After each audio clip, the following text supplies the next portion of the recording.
नमस्कार। मंच पर आप तमाम दर्शकों का स्वागत है। आज हमारे खास मेहमान हैं पूर्व सांसद और कद्दावर नेता केसी त्यागी जी। केसी त्यागी जी इन दिनों सुर्खियों में हैं। जनता दल यूनाइटेड ने फिलहाल केसी त्यागी को त्यागने का फैसला किया है। हालांकि पार्टी की तरफ से कोई ऑफिशियल स्टेटमेंट नहीं आया। एक समय ऐसा था जब लोग जनता दल यूनाइटेड का ऑफिशियल स्टेटमेंट जानना चाहते थे तो कहते थे टीवी पर जरा केसी त्यागी क्या कुछ कह रहे हैं, उनको सुनते हैं, फिर पता चलेगा कि जनता दल यूनाइटेड का ऑफिशियल स्टेटमेंट क्या है।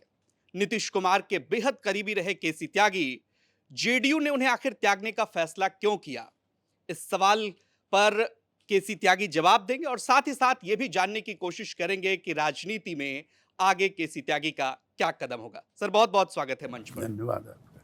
जैसे कि आपके नाम में त्यागी है, लेकिन पार्टी ने यह फैसला लिया कि अब केसी त्यागी से उनका कोई मतलब नहीं है।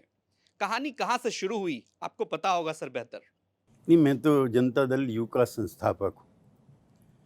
सन 2000 में जब Janata Dal you Samta party बहुत अच्छा नहीं कर पाई थी आरजेडी के मुकाबले में, तो शरद यादव जी जनता दल यू के अध्यक्ष थे और जॉर्ज साहब समता पार्टी के। तो 30 अक्टूबर 2003 को हम सब लोगों ने मिलकर के तय किया कि एक होना चाहिए, क्योंकि हमारे में कोई वैचारिक मतभेद नहीं था। और 5 लोग हम थे, जॉर्ज फर्नांडिस, शरद यादव, नीतीश कुमार, मैं और दिग्विजय सिंह। मुझे अफसोस है कि इनमें से 3 दिवंगत हो चुके हैं, हम और नीतीश जी हैं। तो मुझको त्यागने का फैसला, त्यागी तो हालांकि मैं पहले से ही हूँ, लेकिन मुझे त्यागने का फैसला हुआ है इसकी कोई जानकारी मुझको नहीं है। चूँकि मेरी जो प्रतिबद्धता है, मेरी जो मित्रता है, वो नीतीश कुमार जी से है। मेरे उनके पिछले 52-53 साल के रिश्ते हैं और हम लोगों ने लगभग 30-40 सालों तक साथ काम किया है। अभी 3 महीने पहले जब चुनाव हुए थे, मैं उनके साथ जनसभा में उपस्थित रहा हूँ, उनके शपथ ग्रहण समारोह में रहा हूँ। तो ये कहना कि मैं जनता दल यू में हूँ कि नहीं हूँ, उसका सदस्यता का फार्म मेरे पास है, मुझे कोई नोटिस नहीं मिला है। तो किसी व्यक्ति विशेष के कहने भर से मैं हूँ कि नहीं हूँ, इस पे फ़र्क नहीं पड़ता। लेकिन दूसरा ये पार्टी के राष्ट्रीय प्रवक्ता ने यह बयान दिया कि केसी त्यागी के बयान से अब पार्टी खुद को अलग रखती है। नहीं, मैं एक 1.5 साल पहले हम्म। पार्टी के मुख्य प्रवक्ता के पद से इस्तीफा दे चुका। क्योंकि जिस तरह की आपके चैनलों पर और जिस इस तरह की डिबेट हो रही है, मैं माफ़ी चाहता हूँ, मैं उसका हिस्सा नहीं हो सकता, जिसमें गाली गलौज से लेकर के मारपीट तक शामिल है और 1-2 जगह तो गिलास भी फेंके गए हैं। तो उससे मैंने अपने आप को अलग किया है और मैं बाकायदा पार्टी का, आज जब मैं आपसे बात कर रहा हूँ, इस समय भी नीतीश कुमार के द्वारा अपॉइंटेड इसका एडवाइज़र हूँ। नहीं तो केसी त्यागी साहब, ये प्रकरण जो कि पार्टी का स्टेटमेंट आ गया और चूंकि आपने कुछ दिन पहले भारत रत्न की भी मांग की नीतीश कुमार के लिए, क्या अभी भी उसी स्टैंड पर आप कायम हैं? नहीं, नीतीश कुमार जी को भारत रत्न क्यों नहीं मिलना चाहिए? हम्म। एक तो ये भी प्रचार गलत है कि जीवित व्यक्ति को नहीं मिलता। पंडित जवाहरलाल नेहरू को मिला 1955 में, वो 10 साल प्रधानमंत्री रहे। सचिन तेंदुलकर को मिला, वो जीवित हैं। और आज की तारीख में नीतीश कुमार जी से ज़्यादा प्रतिबद्ध विचारों के लिए भी, कर्म के लिए देश में कोई नेता नहीं है। मैं ऑन रिकॉर्ड आपसे कहता हूँ, उन्होंने जिस शिद्दत के साथ, जिस मजबूती के साथ गांधी, लोहिया, जयप्रकाश के उन सवालों को, कर्पूरी ठाकुर के सवालों को जीवित रखा, भारतीय राजनीति में कोई नहीं है। उन्होंने जिस स्वच्छता के साथ राजनीति की, उसका कोई सानी नहीं है। इसलिए नीतीश कुमार को भारत रत्न मिलना चाहिए, ये मांग करना कोई बुरी बात नहीं है। शरद यादव, नीतीश कुमार, मैं खुद और पार्टी के नेता हर साल 24 जनवरी को कर्पूरी ठाकुर को दिया जाना चाहिए भारत रत्न, इसकी मांग करते रहें। ये कोई ऐसी मांग नहीं, और अपने मित्र साथी नेता के लिए इस तरह की मांग करना मैं को गलत नहीं मानता, ना ही कोई एंटी पार्टी एक्टिविटीज़। ठीक है। अब एक सवाल है, चूंकि नीतीश कुमार अपनी पार्टी के राष्ट्रीय अध्यक्ष भी हैं और कहा गया कि हालिया बयान जो आपके रहे पिछले मतलब 2024 में भी चलते हैं और अभी बांग्लादेश क्रिकेटर को लेकर के जो आपने बयान दिया, वो पार्टी लाइन से अलग दिया गया स्टेटमेंट है। यही वजह है कि पार्टी ने खुद को अलग कर लिया आपके स्टेटमेंट से। आपको नहीं लगता कि चूंकि केसी त्यागी नीतीश कुमार के इतने करीबी और आपने खुद कहा कि 50-55 साल का आपका रिश्ता है नीतीश कुमार से, तो राष्ट्रीय अध्यक्ष को अपनी चुप्पी नहीं तोड़नी चाहिए थी इस मुद्दे पर? देखिए, 2 सवाल हैं जिसको लेकर के 1-2 मित्रों ने ऐतराज़ किया है। एक तो मैं फ़िलिस्तीन के आंदोलन से लंबे समय से जुड़ा रहा हूँ। पिछले दिनों उस आंदोलन के एक बड़े नेता दिल्ली में थे और एक जॉइंट कम्युनिके जारी हुआ था जिस पे मेरी भी हस्ताक्षर थी।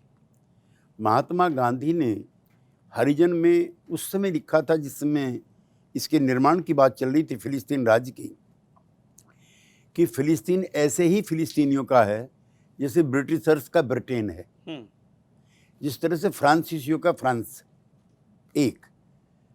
ये स्वीकारती महात्मा गांधी की है। दूसरा, हमारे दूसरे नेता थे अटल बिहारी वाजपेयी जो 1977 में बने थे विदेश मंत्री। उन्होंने रामलीला की सभा में मैदान में मेरे सामने तमाम देश के सामने कहा कि भारत की विदेश नीति में कोई परिवर्तन नहीं है, हम 2 राष्ट्र मानते हैं, फ़िलिस्तीन अलग है और इजराइल अलग है। तो मैंने उन दोनों को कोट करते हुए उस पर दस्तखत किए हैं। मैं अभी भी उस पर मैं अड़ा हुआ हूँ, मैंने कोई गलत काम नहीं किया। और अब भारत सरकार ने भी कई अवसरों पर यूएन में भी, यूएन से बाहर भी फ़िलिस्तीनियों पर की जा रही जुल्म जातियों का विरोध किया और भारत सरकार ने वहाँ मदद भी भेजी है, मेडिकल एड भी भेजी है। तो मैं कहाँ गलत हूँ? एक, बांग्लादेश के साथ होना चाहिए कि नहीं होना चाहिए बीसीसीआई का फैसला, और बीसीसीआई जो फैसला करती है, और मैं ये मानता हूँ आज की तारीख में पाकिस्तान और बांग्लादेश से खेल का माहौल नहीं है, इसलिए उसने जो फैसला किया वो अपनी जगह सही है। लेकिन मैं निजी तौर पर एक समाजवादी कार्यकर्ता होने के नाते महसूस करता हूँ खेल, गज़ल और आपका सुर, आपका साहित्य, आपका इस तरह के जितने कार्यक्रम हैं वो राजनीति से अलग रखे जाने चाहिए, एक।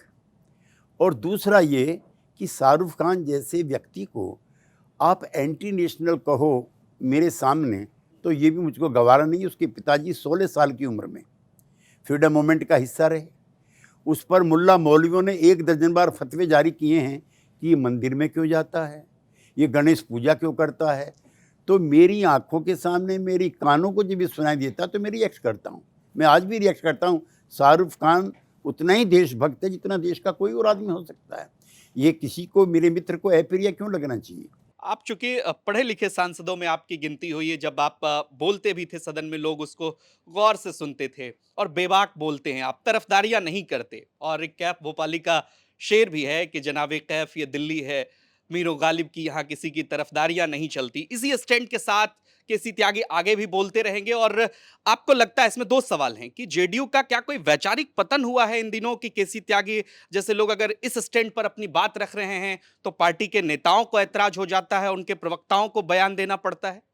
देखिए, मैं और नीतीश कुमार जी, हम्म, शरद यादव जी, रामविलास पासवान जी, मुलायम सिंह यादव जी, इवन लालू यादव जी, जॉर्ज फर्नांडिस, सब लोहिया, जेपी कर्पूरी ठाकुर और चरण सिंह की उस परंपरा से जुड़े हुए लोग रहे हैं जहां वाणी की भी स्वतंत्रता रही है। मेरे जीवन काल, राजनीतिक जीवन काल में मैंने शरद यादव, नीतीश कुमार को डिफर करते देखा है, लेकिन निम्न स्तर की टिप्पणी ना इधर से हुई ना उधर से हुई। महिलाओं के आरक्षण का मामला था, शरद यादव जी ने एक ऐसा वक्तव्य दे दिया जो हम सबको अच्छा नहीं लगा था। नीतीश कुमार जीवन में पहली बार ऑन फोन भी और ऑन मीडिया भी उन्होंने डिसएग्री किया कि नहीं, ये बयान गलत है आपका, महिलाओं का आरक्षण होना चाहिए। हाँ, आरक्षण के अंदर आरक्षण मांगे, ये सही है। और ऐसे और दर्जन मौके हैं। जॉर्ज फर्नांडिस ने 1977 में जब जनता पार्टी बनी है, चुनाव लड़ने जाती है, तो वो जेपी को चिट्ठी लिखते हैं कि चुनाव का बहिष्कार करना चाहिए, हालांकि वो खुद मुजफ्फरपुर से 2 लाख वोट से जीतते हैं। तो वैचारिक प्रतिबद्धताओं के साथ साथ वैचारिक असमानता या वैचारिक तौर पर अपने आप को डिफरेंट रखना, असहमत का बिंदु, वो लोकतंत्र की पहली अपील भी। मैं तो 19 महीने जेल में रहा हूँ इस बात को लेकर के, आज़ादी को लेकर के, स्वतंत्रता को लेकर के। अच्छा, मैक्सिमम आप ये कर सकते हो कि मेरे वक्तव्य, केसी त्यागी एक पॉलिटिकल एक्टिविस्ट के वर्कर हैं, वक्तव्य हैं, ये जनता दल यू की वॉइस नहीं है, मैं तो खुद कहता हूँ। I represent my self and the socialist traditions of the moment. मैं कभी नहीं कहता कि जनता दल यू का प्रवक्ता हूँ, मैं नहीं कहता हूँ जब से मैंने इस्तीफा दिया है। लेकिन जो मुझको लगता है, गांधी, लोहिया, जयप्रकाश, चरण सिंह, कर्पूरी ठाकुर और मेरे मित्र सर नीतीश कुमार की परंपराओं से जुड़े हुए सवाल हैं, जो राजनीतिक प्रतिबद्धता है, उसको मैं दोहराता रहता हूँ और दोहराता रहूँगा। नहीं, तो उस सवाल का जवाब नहीं मिला। एक और इसमें सवाल है कि क्या नीतीश कुमार खुद फैसले ले पा रहे हैं कि अगर राष्ट्रीय अध्यक्ष हैं पार्टी के, इसीलिए बार-बार मैं इस सवाल पे आ रहा हूं कि आप चूंकि 3 महीने पहले उनके साथ चुनाव प्रचार में भी थे, तमाम सारी बातें हों और केसी त्यागी जैसे लोगों को पार्टी से इस तरह का स्टेटमेंट अगर जारी होता है तो ये तो सोचनीय विषय है ना सर? नीतीश कुमार जी जिस दिन जरा सा भी इशारा हुँ, अपने 50-52 साल पुराने साथी के लिए करेंगे, हुँ, मुझको आधी सेकंड भी नहीं लगेगी किसी भी संगठन से अलग होने की। लेकिन आज तक उनका स्नेह भाव बना हुआ है। मैं उनके गृह जनपद नालंदा में उनके साथ मंच शेयर करके आ रहा हूँ। उनके निमंत्रण पर ही हुँ, मैं शपथ ग्रहण समारोह में गया था। उसके बाद मैं वहाँ जाने का कोई मौका नहीं मिला। और आपने अच्छा सवाल पूछ लिया है। मेरी एक पुस्तक आई है, संकट की खेती, हुँ। तो उसमें किसानों के सवाल हैं। मैं खुद जाकर के नीतीश कुमार जी को उसको भेंट भी करना चाहता हूँ और इससे मेरी मुलाकात भी हो जाएगी उनसे ऐसे में। ठीक है, तो फिर ललन सिंह जैसे नेताओं को इस तरह का स्टेटमेंट क्यों देना पड़ा? क्या केसी त्यागी और ललन सिंह में कोई, जब एक पार्टी में है, कोई वैचारिक मतभेद है, कोई नहीं, द्वंद है, क्या है? मुझे नहीं लगता है। ऐसा कुछ मेरे भी मन में ऐसा कुछ नहीं है। ललन सिंह को लेकर के कुछ नहीं? पार्टी के किसी भी नेता के प्रति हुँ, मेरे मन में ना कोई द्विधा है, ना तिरस्कार है, ना घृणा है, ना क्रोध है। और अब मैं परवाह भी कम करता हूँ नीतीश कुमार के अलावा। हुँ, चूँकि मैंने बताया कि मेरी प्रतिबद्धता, एक दिन जब हमने दोबारा जनता दल यूनाइटेड बनाया है, तो मैं, शरद यादव जी और नीतीश कुमार जी तीनों बैठे थे और तीनों का भी अब अलग नहीं होना चाहिए कि सोशलिस्ट मूवमेंट की एक बड़ी भारी बीमारी रही है। और मजाक था कि ये 6 महीने टूट जाते हैं और 1 साल अलग नहीं रह पाते। तो हम तीनों ने ये शपथ ली थी। शरद यादव जी नहीं हैं, जब तक हम दोनों हैं, मैं प्रभु से प्रार्थना करता हूँ कि ये साथ हमारा बना रहे। मेरी तरफ से कोई नकारात्मक कार्य होगा, इसकी मैं आपको गारंटी देता हूँ आपके माध्यम से। ठीक है, एक और सवाल, फिर हमारे कई साथी ये सवाल पूछेंगे। अ, विपक्ष एक आरोप लगाता है, खासकर आरजेडी या फिर कांग्रेस की, जनता दल यूनाइटेड को हाईजैक कर लिया गया है। इसमें आरजेडी वाले नाम लेते हैं, ललन सिंह का भी, संजय झा का भी, और भी कई सारे नेता नाम लिए जाते हैं उनके। आपको लगता है कि नीतीश कुमार के राष्ट्रीय अध्यक्ष रहते जनता दल यूनाइटेड को वाकई हाईजैक कर लिया गया और भारतीय जनता पार्टी की राह पर जेडीयू है? मतलब गठबंधन तो होते हैं लेकिन डिफरेंसेस ऑफ ओपिनियन तो रहते हैं गठबंधन में भी पार्टियों के। देखिए, इसके 2 हिस्से कर लीजिए। हुँ, एक तो हम सब लोग गैर कांग्रेसी आंदोलन से निकले हुए लोग। ये जवाहरलाल जैसे सशक्त राजनेता से अपने आप को लोहिया ने, जेपी ने अलग किया था। एक तो हम उस परंपरा के, ठीक है ना। उसके बाद चरण सिंह, कर्पूरी ठाकुर, राजनारायण, मधुलिमय, जॉर्ज फर्नांडिस वगैरह वगैरह, ये फिर गैर कांग्रेसी आंदोलन के हिस्से बने। हमारा आपातकाल जेल में बीजेपी वालों के साथ गुजरा। 67 से गैर कांग्रेसवाद में हम उनके साथ हैं, जनता पार्टी में हम बीजेपी के साथ हैं, और अब अटल जी के नेतृत्व में हम सब लोगों ने काम किया है। अब नरेंद्र मोदी जी के नेतृत्व वाला जो गठबंधन है, उसमें हम सबको काम कर रहे हैं।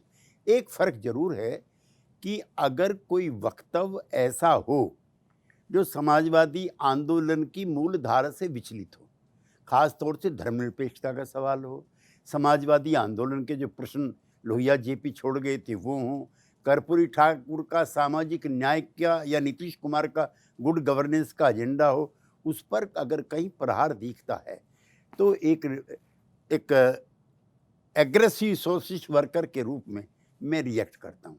लेकिन मेरा रिएक्शन कभी भी बीजेपी के नेताओं के खिलाफ नहीं होता। एक उदाहरण नहीं है मेरे इन 11-12 सालों में कि मैंने माननीय प्रधानमंत्री या गृह मंत्री के विरुद्ध कोई हल्की नकारात्मक टिप्पणी भी की हो। हाँ, वैचारिक स्तर पर कई सवाल हैं अभी भी जिस पर भारतीय जनता पार्टी की राय अलग रहती है, हमारी राय अलग रहती है, और मुझे प्रसन्नता है कि नीतीश कुमार उसके बीच में पुल बनाने का काम करते हैं। तो ये कोई हाईजैक करने वाला नहीं है। मैं तो ये कहता हूँ नीतीश कुमार ने पूरे देश की राजनीति को हाईजैक किया हुआ है। जहाँ वो खड़े होते हैं वहाँ देश खड़ा हो जाता है। हमारी भी यही शुभकामना है कि आपकी जो लंबी दोस्ती है, ये जो आपकी कामना है उसी के मुताबिक कायम रहे। आपको 5 दशक हो गए सर राजनीति में, अधिक ही हो गए। 1974 में संभवतः आप राजनीति में आए थे और 2026 में हम आपसे बात कर रहे हैं। और केसी त्यागी के बारे में हम ये भी सुनते हैं कि बड़ा पढ़ते लिखते रहते हैं। क्या रूटीन है आपकी पढ़ाई-लिखाई की? और क आज के समय में जो नौजवान आपको देख रहे हों, उनको आप पढ़ाई-लिखाई के बारे में क्या कहना चाहेंगे? पहले ये बताइए, फिर बात शुरू करते हैं। नहीं, जब हम लोगों ने राजनीति शुरू की थी, हम कांग्रेस से लोहिया जेपी क्यों अलग हुए थे? हुँ, आज़ादी के आंदोलन में बापू के नेतृत्व में जो राजनीतिक प्रतिबद्धताएं थी, जो सपने बापू ने दिखाए थे, जब धीरे धीरे वो अंग्रेजों जैसी लगने लगे तो 1948 में हमारे नेताओं ने छोड़ दी थी। हालांकि उस पर विचार चल रहा आजकल, छोड़ना चाहिए था कि नहीं छोड़ना चाहिए था। हुँ, चरण सिंह जी के नेतृत्व में लोक दल बना 1974 में। चरण सिंह जी अध्यक्ष हैं, उसके बीजू पटनायक उसके उपाध्यक्ष हैं, पीलू मोदी उनके जनरल सेक्रेटरी। मैं इसलिए इनको जिक्र कर रहा हूँ कि उस परंपरा के साथ मैं भी निजी तौर पर जुड़ा रहा हूँ। तो विचारों की स्वतंत्रता और असहमति, इसके लिए जान भी चले जाए तो कम है। मैं बहुत बड़ी बात कह रहा हूँ। असहमति तो लोकतंत्र का आधार है। Sorry that we disagree with you, not opposition, not गाली गलौज, no character assassination, but sorry I disagree with you. कई सवालों पर पार्टी के अंदर भी होते हैं। मधुलिमे के राजनान के मतभेद थे, कर्पूरी ठाकुर के कई नेताओं से मतभेद थे, देवीलाल जी के चरण सिंह जी के मतभेद थे, सरकारों में शामिल हों कि ना हों उसको लेकर मतभेद थे। जो अभी मैंने बताया ये अपना इमरजेंसी में हम फरार थे, ये पहली बार आपके चैनल पे मैं कह रहा हूँ। मैं तो जॉर्ज फर्नांडीज के पास जब हम गए तो उन्होंने कहा कि इंदिरा गांधी को हटाने का एकमात्र रास्ता है बम ले जाओ। उस दिन बाद कर्पूरी ठाकुर फरार थे, उनसे हमारी भेंट हुई। मैं और मेरे मित्र रमाशंकर सिंह अभी भी जीवित हैं। उन्होंने कहा कि गांधी का रास्ता ही अंतिम रास्ता है। आई डिसएग्री विद जॉर्ज फर्नांडीज। जिस दिन हम हिंसा हाथ में ले लेंगे उस दिन इंदिरा गांधी की सरकार को हमें कुचलने का एक आसान और अच्छा मौका मिल जाएगा। हम गांधीवादी हैं तो उन सिद्धांतों पर चलते रहना, असहमति रखना, किस पार्टी में असहमति नहीं है। और असहमति तो लोकतंत्र की आस्था है, इसकी जीवन है। इसलिए अगर किसी साथी का, नीतीश जी की बात मैं नहीं करता हूँ, समझे नहीं, उनके प्रति हमारी जो आदर सम्मान मित्रता भाव जो कुछ भी है, और मेरे रहने का भी एक बड़ा कारण जनता दल यू में एज ऑन टूडे, जब ये बना था तब तो बहुत सारी चीज़ें थी। नीतीश कुमार के प्रति मेरी जो मोहब्बत है, जो श्रद्धा है, जो मित्रता है, और मैं मानता हूँ आपके चैनल पे मैं कहना चाहता हूँ, नीतीश जैसा इस समय कोई नहीं, जिसने अपने 50 साल के राजनीतिक जीवन में राजनीतिक सवाल जो लोहिया जेपी के थे उनको कायम रखा। उसके जीवन में कोई दाग नहीं लगा। कोई आदमी कह नहीं सकता है, मैं दर्जनों उदाहरण आपको बता सकता हूँ, जब लोगों ने उनको प्रलोभन दिए, मना कर दिया। किस लिए? कबीर का दोहा पढ़ते थे वो, झीनी झीनी भीनी चुनरिया, दास कबीर जुगत से ओढ़ी, जस की तस रख दी नी चुनरिया। वो नीतीश कुमार है जो शरद यादव से भी डिसएग्री कर जाता है महिलाओं के आरक्षण को लेकर के, जो कर्पूरी ठाकुर से भी कर जाता है, और जो जिनको मुख्यमंत्री बनवाया लालू प्रसाद जी को, मेरी आंखों के सामने का किस्सा वो भी। हम कर्पूरी जी की मृत्यु के बाद जब पटना गए थे, देवीलाल जी के नेतृत्व में बहुगुणा जी भी थे, मुलायम सिंह जी थे, लालू जी के पास उतना जन समर्थन नहीं था विधायकों का। नीतीश कुमार थे, शरद यादव थे जिन्होंने समर्थन जुटाया, लेकिन काम करने का जो तौर तरीका था लालू जी का, उससे डिसएग्री होकर उन्होंने समता पार्टी बनाई। और समता पार्टी में भी उनके कई अवसरों पर जॉर्ज फर्नांडीज से डिसएग्रीमेंट रहे। इसलिए अपने आप को गलत समझ के आधार पर असहमति रखना लोकतंत्र का आधार है। मैं हूँ, मैं करता हूँ।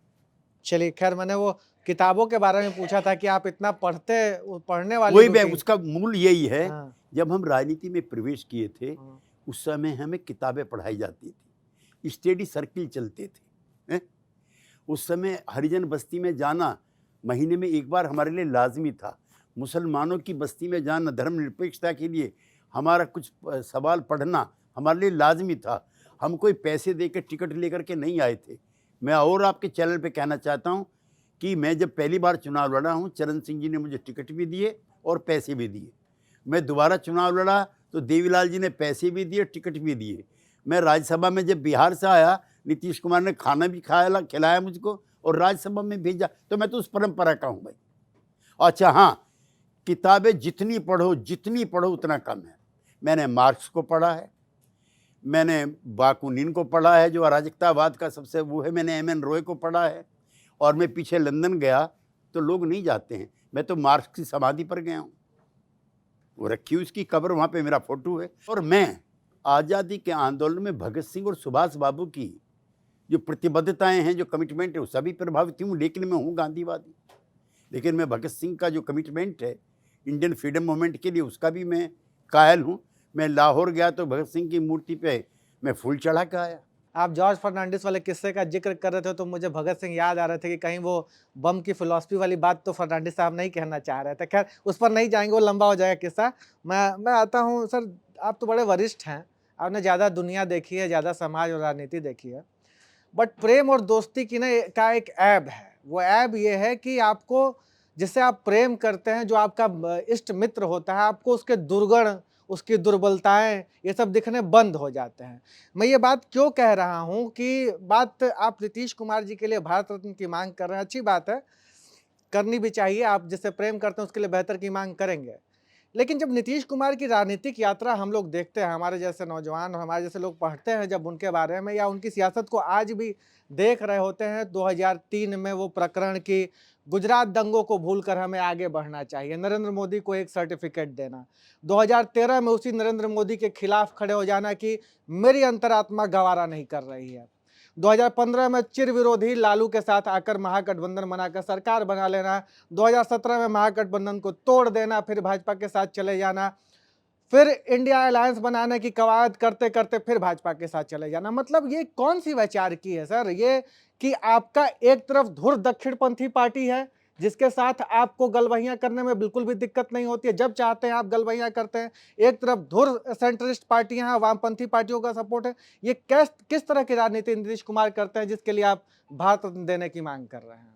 आपकी व्यग्रता, आपकी तत्परता, आपका तीखापन मुझे बहुत अच्छा लगा। और मेरे बाद की आप पीढ़ी के हैं, मैं भी आपकी उम्र में ऐसा ही था जैसे आप हैं, और मैं भी अपने नेताओं से ऐसी सवाल करता था और ऐसी डिसएग्री करता था। लेकिन अब दुनिया और ज़माना बदल गए, मेरे टाइम का भी नहीं रहा। तो अब की राजनीति में, अब से 40 साल पहले मैं भी आपके जैसा होता, सवाल पूछता। हाँ। ये अपना चंद्रबाबू नायडू हैं, ये मोदी जी के सवाल को लेकर के एनडीए छोड़ के गए थे। मैं चाहता हूँ उनसे पूछ लें कि अब आप वो क्यों यहाँ पे आ गए। तो ये राजनीति के चक्र बदल रहे हैं। दूसरा ये है धर्मनिरपेक्षता, समाजवाद। ये समाजवादी आंदोलन के इंडियन कॉन्स्टिट्यूशन के प्रेम्बल के हिस्से हैं, इससे दाएं बाएं नहीं होना है। अच्छा, यूं भी उसको लेकर के भी मतभेद रहे हैं, ऐसा नहीं है। शरद यादव तो आखिर अलग हो ही गए थे ना। अच्छा, अब ये भी तय करना बड़ा मुश्किल है कि चाहे वो बीजेपी के साथ रहे या लालू के साथ रहे, उनके दामन पे कोई दाग तो नहीं लगा। उन्होंने परिवारवाद का बढ़ावा तो नहीं दिया जैसे लालू जी ने दिया, मतलब बुरी संगत का भी उन पर कोई असर नहीं पड़ा, ये तो आप स्वीकार कीजिए ना। उन्होंने काम के बदले दामन पर दाग तो सर विपक्ष में रहने पर लग रहा है ना, सत्ता में रहने पर कहाँ दामन में दाग लगता है? हम सत्ता में रहते हैं तभी दामन में दाग लगते हैं, क्योंकि सत्ता तो इचलाती है, इतराती है, और फिर दाग उसी पे लगते हैं। विपक्ष में दाग नहीं लगते, विपक्ष में तो हमारा दामन साफ रहता है। छींटे तभी लगती है जब हम सत्ता पक्ष में होते हैं। लालू की संगत में रहे, उन्होंने तो परिवारवाद नहीं किया। कांग्रेस की संगत में रहे, उन्होंने तो कोई भ्रष्टाचार नहीं किया। काम के बदले नौकरी, ये तो नहीं उन्होंने लिखवाया। तो जो वैचारिक प्रतिबद्धता मूल सवालों के लिए नीतीश कुमार जी की थी, हैं और रहेंगी, और उसको कोई बदल भी नहीं सकता है। लेकिन अभी आपने कबीर के दोहे का झीनी झीनी बीनी चदरिया का जिक्र किया, जो नीतीश कुमार का फेवरेट दोहा है।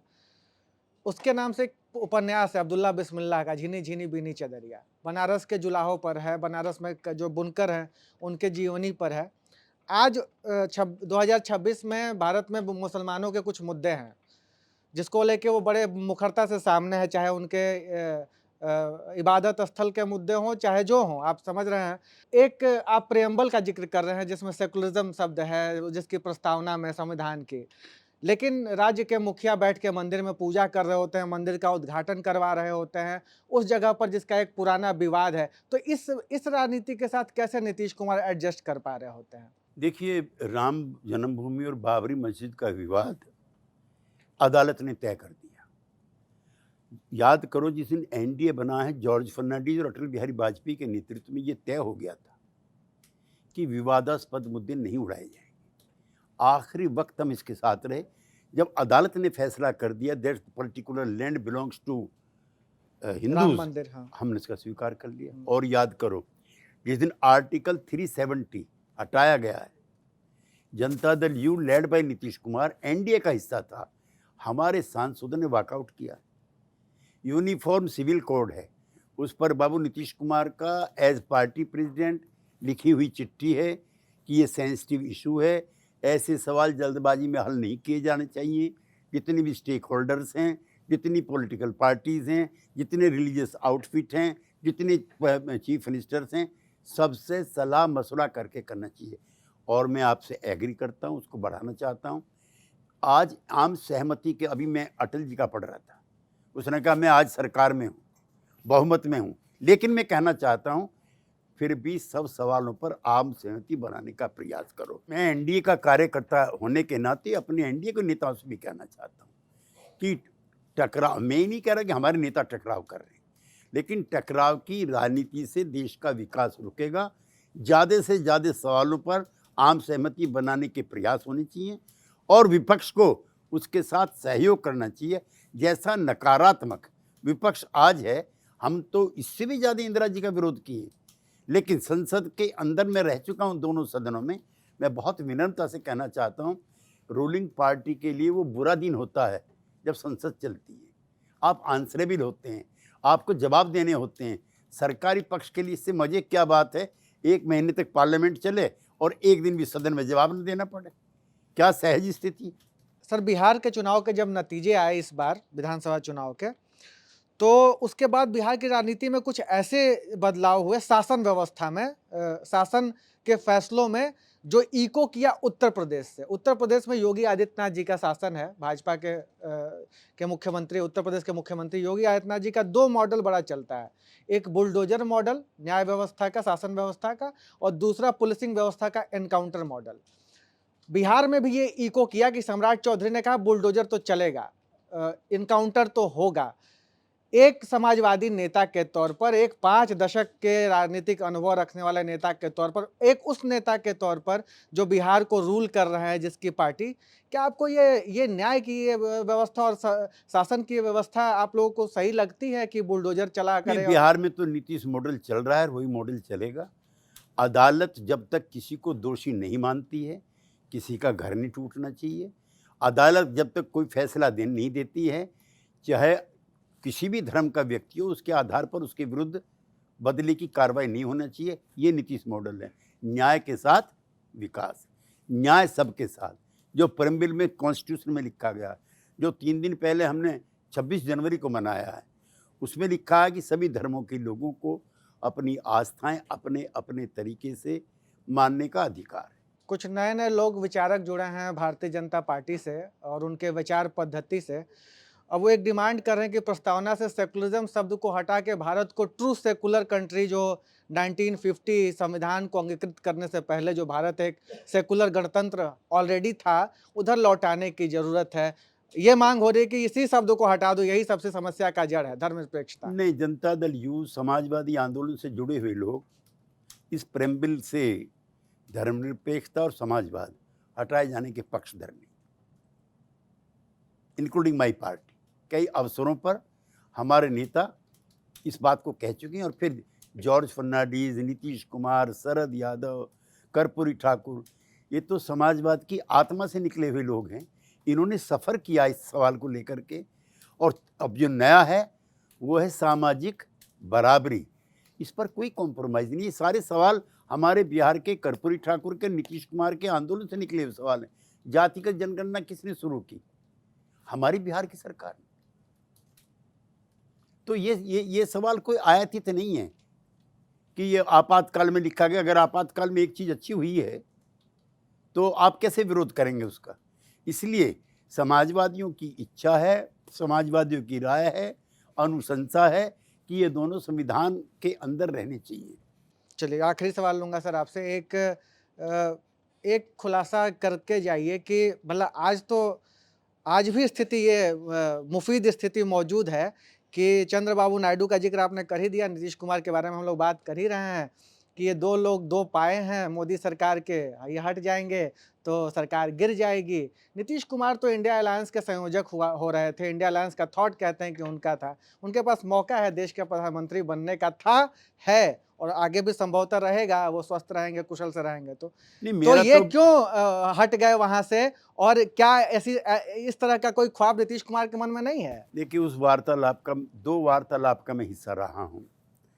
एक तो देवीलाल जयंती पर नीतीश कुमार जी, मैं और तेजस्वी यादव भी हिसार गए हुए थे। नीतीश कुमार ने वहीं पे घोषणा की कि वो अब सारे मतभेदों को भुला करके सबको एक करने का प्रयास करेंगे। दिल्ली में आए, सोनिया जी से मिले, राहुल जी से मिले, उनसे कहा बड़ी पार्टी आप मीटिंग बुलाइए।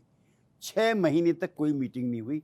तब पटना में पहली मीटिंग हुई और एक साजिश के तहत नीतीश कुमार जी के प्रयासों को पलीता लगाते रहे और किसी तरह से संयोजक का पद नीतीश कुमार को ना मिल पाए, इनको मिल जाए। और जो लास्ट मीटिंग अशोका होटल में हुई है, उसमें ममता जी से उन्होंने कहलवाया, नीतीश जी आपके नाम पर तो सहमति नहीं बन पा रही है, हम तब अलग हुए हैं। एक दूसरा, समाजवादी पार्टी के आंदोलन को इकट्ठा करने के लिए नीतीश कुमार भी लगे थे। मुलायम सिंह यादव के नेतृत्व में 2015 के आसपास ये प्रयास हुए थे, वो भी समाजवादी पार्टी की तरफ से अच्छा जवाब न मिलने की वजह से हमारे विचारों में कोई बदलाव नहीं आया। और मैं आपसे कहता हूँ, जब मैं सबसे पहले मुखर था कि नीतीश कुमार प्रधानमंत्री पद के लिए किसी से कम योग्य नहीं है, लेकिन हम आज नरेंद्र मोदी जी के नेतृत्व वाले गठबंधन में हैं, वो ठीक से देश का संचालन कर रहे हैं। इसलिए हम जनता दल यू की तरफ से कहना चाहते हैं कि हमारे विचारों में कोई बदलाव नहीं आया है। चंद्रबाबू नायडू भी कई अवसरों पे कह चुके हैं और ये सरकार बहुत अच्छे तरीके से अपना कार्यकाल पूरा करेगी, हमें कोई गलतफहमी नहीं। वही इंडिया गठबंधन वाली बात आपसे हम फिर से कहेंगे। मतलब अभी आप कह रहे हैं कि नरेंद्र मोदी की सरकार अच्छे से देश चला रही है, तो ये 1.5 साल में ये क्या चीज़ें बदल गई कि जब नीतीश कुमार निकल गए पटना से और उन्होंने विपक्षी नेताओं को एकजुट करना शुरू किया? क्या 1.5 साल पहले नरेंद्र मोदी के बारे में उनके परसेप्शन कुछ अलग थे जब उन्होंने विपक्षी एकता की मुहिम छेड़ी थी? जब हम किन्हीं सवालों को लेकर के, मूल सवाल वैसे मैं बता दूं आपसे, कभी भी जॉर्ज फर्नांडीज ने भी, जब इन्होंने भी गुजरात के दंगों का जिक्र किया, तब भी आज भी जो सवाल समाजवादी आंदोलन के हैं उस पर हमने कोई कॉम्प्रोमाइज़ नहीं किया। अभी भी जो ऐसे ज्वलंत सवाल हैं, और कई लोगों के, हमारे मित्र ने, इन्होंने कहा उनकी भाषा हमको अच्छी नहीं लगती है जब अल्पसंख्यकों के या उनसे जुड़े हुए कुछ सवालों को लेकर के वो अभद्र भाषा का या उत्तेजनात्मक भाषा का इस्तेमाल होता है तो हम भी रिएक्ट करते हैं। लेकिन इसका मतलब नहीं है कि गठबंधन से बाहर चले जाएं। उसका मैं चश्मदीद गवाह हूँ। वहाँ से लेकर के अशोका होटल तक कांग्रेस पार्टी के अंदर अब वो कुछ बचा ही नहीं है। ये जो बिहार में इन्होंने चलाया वोट चोरी, मैं पहली बार आपके इस पे चैनल पे कहना चाहता हूँ, वोट चोरी नहीं हुई है, जन आधार चोरी हो गया है कांग्रेस पार्टी का। ना इसके साथ अगड़े हैं, ना इसके साथ पिछड़े हैं, ना इसके साथ हिंदू हैं, ना इसके साथ मुसलमान हैं, ना इसके साथ दलित हैं, ना इसके साथ पसमानदा हैं। ये पार्टी अपनी राज करने की क्षमता और अभिलाषा ही खो चुकी है, वरना इतनी बुरी स्थिति इतनी बड़ी पार्टी की नहीं होती जिसने आज़ादी के आंदोलन का इतिहास बनाया। 1.5 साल में ऐसी क्या चीज़ें बदल गई कि राहुल गांधी तक पहुंच गए नीतीश कुमार? और चलिए, अगर इंडिया गठबंधन ने मान लिया होता कि नीतीश कुमार ही प्रधानमंत्री पद ना, का चेहरा होंगे। प्रधानमंत्री नहीं, सॉरी, प्रधानमंत्री की शर्त नीतीश कुमार ने, हमने कभी नहीं लगाई। क्या संयोजक की बात थी? संयोजक तो बने हुए थे। ये विपक्षी एकता की शुरुआत किसने की? सोनिया गांधी नहीं, ममता बनर्जी नहीं, अखिलेश यादव नहीं, सिर्फ और सिर्फ नीतीश कुमार ने। तो वो संयोजक के रूप में तो काम कर ही रहे थे, लेकिन ये भी नहीं चाहते थे। और कांग्रेस पार्टी के रहते हुए अब बिहार में गठबंधन टूट के कगार पर है, और इन्हें हर जगह बैसाखी चाहिए। वहाँ पे ये लड़ रहे हैं मुझसे, क्या नाम है अपना, तमिलनाडु में करुणानिधि से सीटों के लिए। ममता से तालमेल होगी नहीं, तो ये पार्टी विकलांग हो चुकी है। ये बगैर बैसाखी के चल नहीं सकती, और अपने पैरों पे खड़ा होने का कोई पराक्रम ये करती नहीं। लेकिन ये बात सही है कि लोकसभा चुनाव के बाद जितने चुनाव हुए इसमें कांग्रेस पार्टी ने लगभग जीता हुआ चुनाव भी गवा दिया। हरियाणा और महाराष्ट्र इसके दो बड़े उदाहरण जो हैं वो माने जाते हैं। बिहार उस कैटेगरी वाले स्टेट्स में नहीं आता है। लेकिन क्या आप मानेंगे कि 2024 में जब कांग्रेस पार्टी ने 99 तक पहुंची और बीजेपी बहुमत से चुकी, तो उसके पीछे राहुल गांधी का फैक्टर काम कर गया, या फिर वो क्या चीज़ थी जिसने बीजेपी को 400 तो क्या बहुमत से भी नीचे लाकर खड़ा कर दिया? देखिए, हम एक गांव की कहावत है, जब दुल्हन पहली बार घर आती है पूरा गांव देखना आता है, दोबारा आती है तो परिवार के लोग आते हैं, तिवार आती है कोई जाते ही नहीं। तो ये तीसरा टर्म हो गया था हमारी सरकार का भी, इसलिए कुछ उत्सुकता कम हो जाती है, कुछ चाहत कम हो जाती है, लेकिन फिर भी 240 सीटें तो अपने बलबूते पे बीजेपी लेके आई, और हम सहयोगी थे ही थे, हम तो 7 चुनाव लड़े थे। लेकिन कांग्रेस पार्टी को जो सीटें मिली उसको नोट करिए आप, उसमें जो राज्य हैं महाराष्ट्र, शरद पवार और शिवसेना, उत्तर प्रदेश में जितनी सीटें मिली हैं, पिछली बार क्या सीट मिली थी, राहुल जी भी हार गए थे। ये विकलांग पार्टी हो चुकी है, बगैर बैसाखी के चल ही नहीं सकती। तो राहुल गांधी इस पार्टी को आगे दिशा ले जाने की स्थिति में हैं, या आपको प्रियंका गांधी में कोई संभावना दिखती है, या फिर कांग्रेस पार्टी का क्या भविष्य क्या है? देखिए, मेरी खुद की इच्छा है, as a democrat, as a socialist, as a opposition activist also, मैं काफ़ी दिन विपक्ष में रहा हूँ। एक मजदूर, मजबूत और कारगर विपक्ष होना चाहिए, ताकि हम लोगों के द्वारा समय समय पर अगर कोई लगता है अच्छा काम नहीं हो पा रहा है, तो हमें दिशा दिखाने के लिए होना चाहिए। इसलिए ये भी दुर्भाग्यपूर्ण है कि कांग्रेस पार्टी उस ऐतिहासिक दायित्व को नहीं निभा पा रही है, और 2 अवसरों पर तो ऐसा हुआ है कि मुख्य विपक्षी दल भी नहीं बन पाई ये पार्टी, जिसके 425 भी एमपी हुआ करते थे। तो कांग्रेस पार्टी को अब अपने अंदर झांकने की जरूरत है। नहीं, वो झांक तो रहे हैं। आपके आपके हिसाब से कोई एडवाइस, समाजवादी लाइन लें, लेफ्ट की लाइन पर चलें, या फिर वही हिंदू मुसलमान वाली पॉलिटिक्स करें, या कांग्रेस पार्टी जहां थी 40-50 वो साल गांधी के रास्ते पे चलें। पर वो तो कहते हैं कि ये गांधी का ही देश है, गांधी की ही विचारधारा है, जिसकी लड़ाई जो है बीजेपी और आरएसएस की विचारधारा से। वो तो कभी नहीं कहते कि कांग्रेस की समाजवादी विचारधारा से लड़ाई है, ये लेफ्ट से लड़ाई है। वो तो ये सीधे सीधे कह रहे हैं ना कि बीजेपी आरएसएस की जो विचारधारा है उससे कांग्रेस पार्टी की लड़ाई है। ये आपको लगता है कि ये मतलब ये लाइन काम करेगी, ये चलेगी? नहीं, राहुल वो गांधी तो जिस रास्ते वैसे पे वो हैं, तो हमारे पद चिन्हों पे चलने का असफल प्रयास कर रहे हैं। वो जातिगत जनगणना की भी मांग करते हैं, वो कहते हैं 50% का कैप भी हटना चाहिए, वो कहते हैं प्राइवेट सेक्टर में भी आरक्षण होना चाहिए। तो ये तो हमारे सवाल हैं, और हमने करके दिखाए हैं बिहार में सारे सवाल हैं। हमने तो स्वर्ण आयोग भी बनाया बिहार में स्वर्ण आयोग भी बनाया, और जो EWS, economically weaker section of the society को 10% का आरक्षण होना चाहिए, ये मांग बिहार से उठी, जो केंद्र सरकार ने इम्प्लीमेंट की। तो चल तो रहे हैं वो हमारे पद चिन्हों पे, उनकी पार्टी भी उनके साथ नहीं है। कभी कोई भी खड़ा हो जाता है बयान देने के लिए। तो सवाल जो ये उठाने, अच्छा सवाल उठाएंगे फिर पता नहीं कहाँ बीच में। हम तो 365 दिन सवाल उठाते थे, जेल जाते थे। इनका तो 2 घंटे में थाने में नहीं बैठे हैं आज तक, ये एजिटेट नहीं करते हैं। हम तो एजिटेट करते थे भाई, कोई सवाल नहीं था कांग्रेस का जिस पर हमारे नेता या हम एजिटेट ना करते हो। कई साल हम लोग जेलों में रहे हैं, इन्हें तो जेलों में भी फिर एयर कंडीशन कमरा चाहिएगा।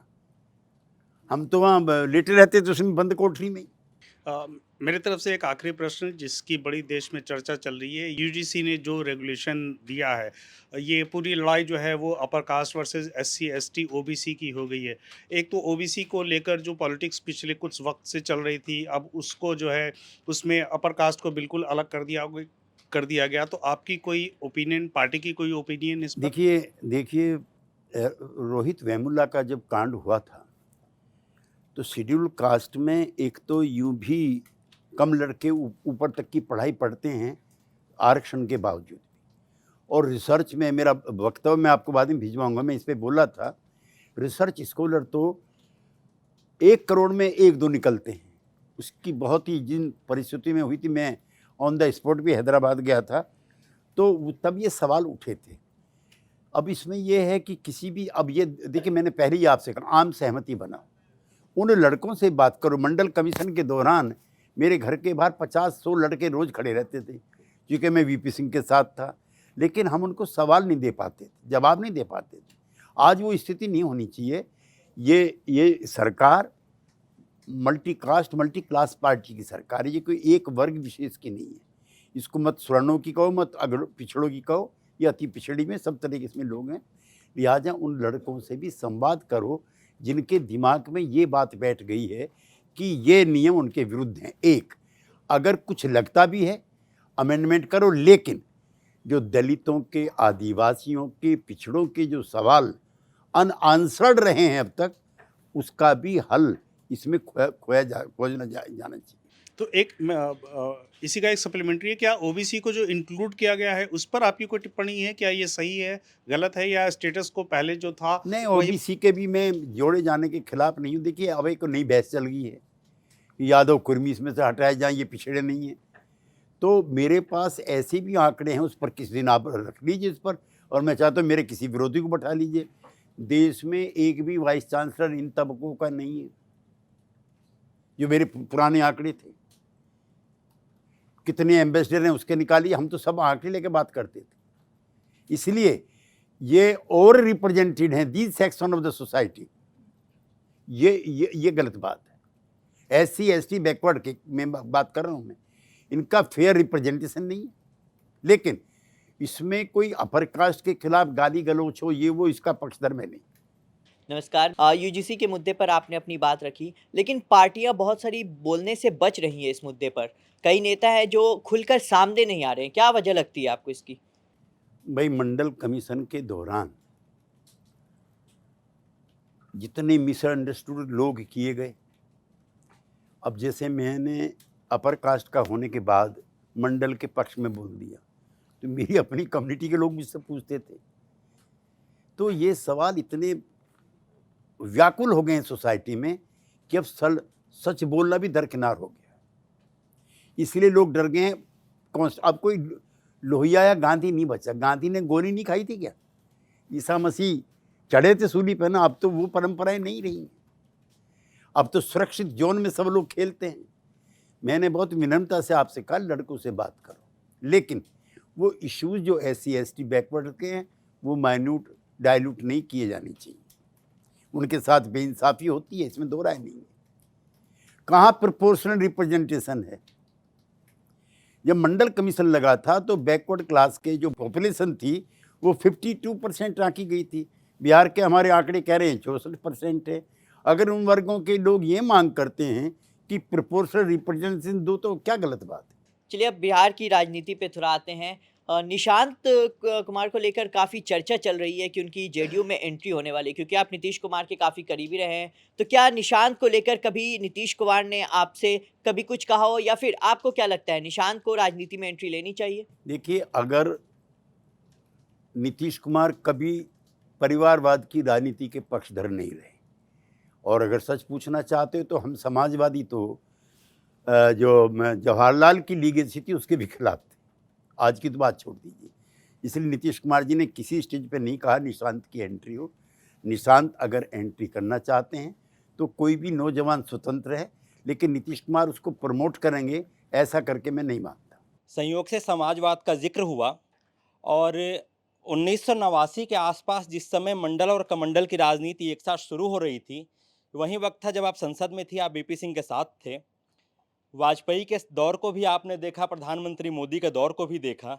6 प्रधानमंत्री का। हाँ, 6 प्रधानमंत्री को आपने देखा।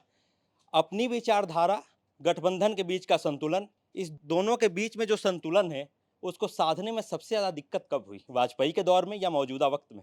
बहुत जटिल, बहुत टाइमली और बहुत उत्तेजित उत्तेजित सवाल आपने पूछा है।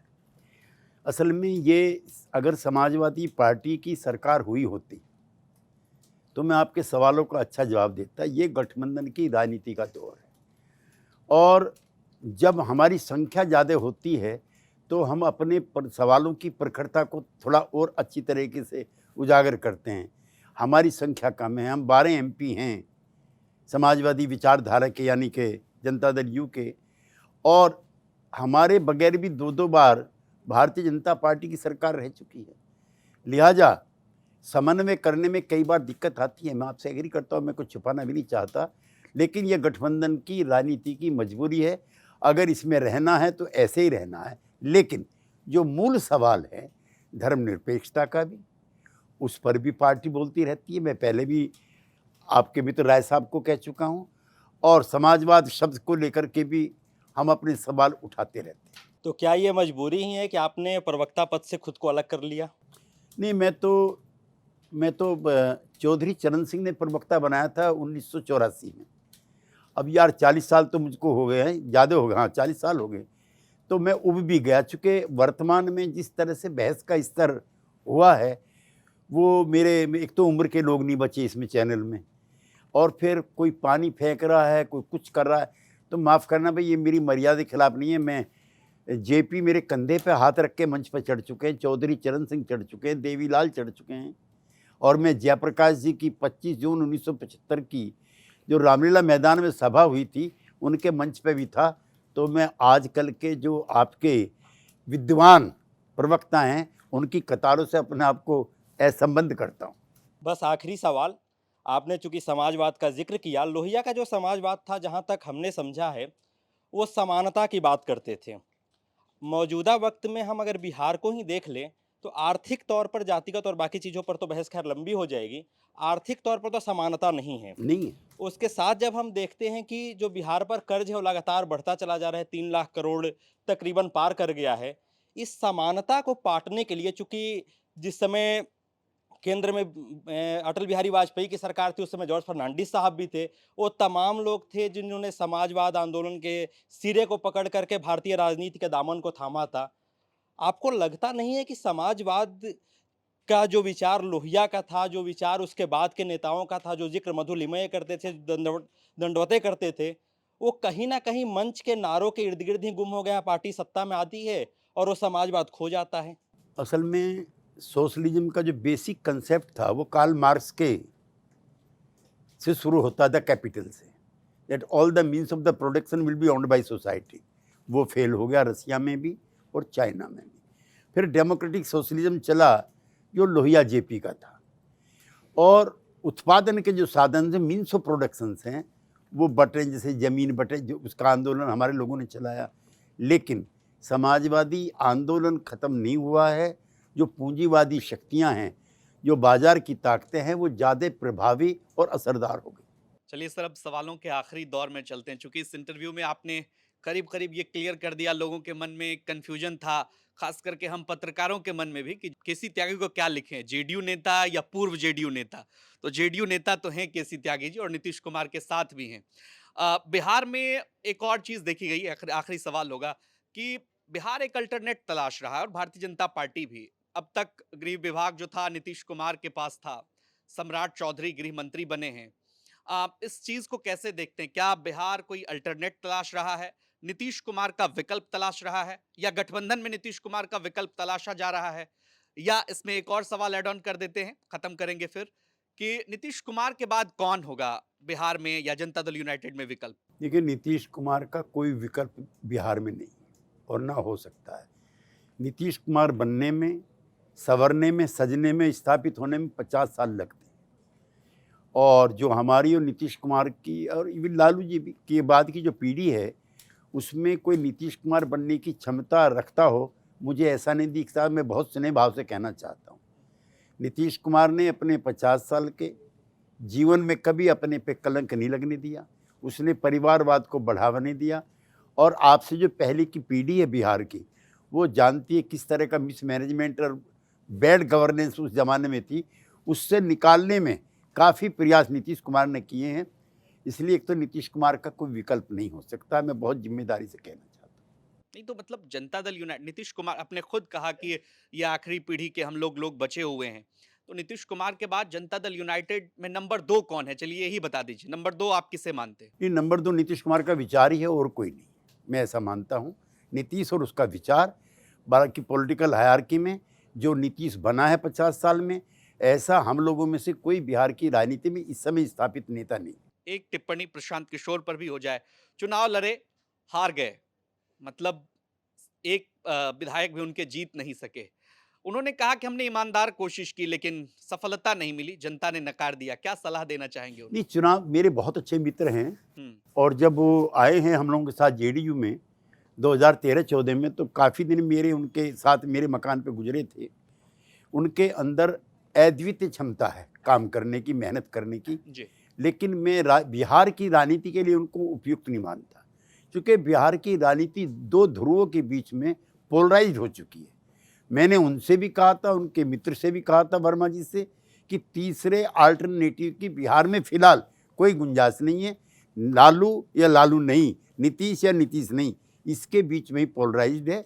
इसलिए अभी कुछ दिन उनको और इंतजार करना पड़ेगा। जब आप कहते हैं कि उनको इस तरफ आ जाइए, फिर से गठबंधन कर लीजिए। नहीं, अभी वैसे प्रयास तो हो ही रहा है, अभी कर रहे हैं देखिए, कोशिश। ये मेरे में चाहने ना चाहने का नहीं है। इतना ज़रूर है कि राजनीति बहुत कलही हो गई है और अब वैचारिक तौर पर हम लोग अलग नहीं होते हैं, हम लोग बदजुबानी की वजह से अलग हो जाते हैं। खैर, ना तो मैं ना प्रशांत कुमार ये इस तरह की राजनीति के पक्षधर रहे हैं, लेकिन ये तो उनका अपना व्यक्तिगत और खुद का फैसला होगा। उनको नीतीश कुमार को छोड़ना ही नहीं चाहिए था। नीतीश कुमार ने जितना सम्मान उनको दिया था, मुझे याद नहीं है पिछले काफ़ी दिनों से, वो 2 साल आए हुए नहीं हुए थे, उनको पार्टी का वाइस प्रेसिडेंट बनाया और चर्चा पटना में थी, हूँ आफ्टर नीतीश कुमार, जो आप पूछ रहे हैं, प्रशांत किशोर। तो चाहे कुछ भी कारण रहा हो, उन्होंने वो गोल्डन अपॉर्चुनिटी खोई और नीतीश कुमार का उत्तराधिकारी बन करके वो और बड़ा अपना कद बढ़ा सकते थे। वो जो गोल्डन अपॉर्चुनिटी है उन्होंने खो दी है। चलिए सर, बहुत-बहुत शुक्रिया केसी त्यागी सर, आप मंच पर आए, तमाम सवालों के जवाब दिए। आपको ये बातचीत कैसी लगी? कमेंट सेक्शन में अपनी राय ज़रूर दीजिए और तमाम खबरों के लिए देखते रहिए न्यूज़ तक। नमस्कार।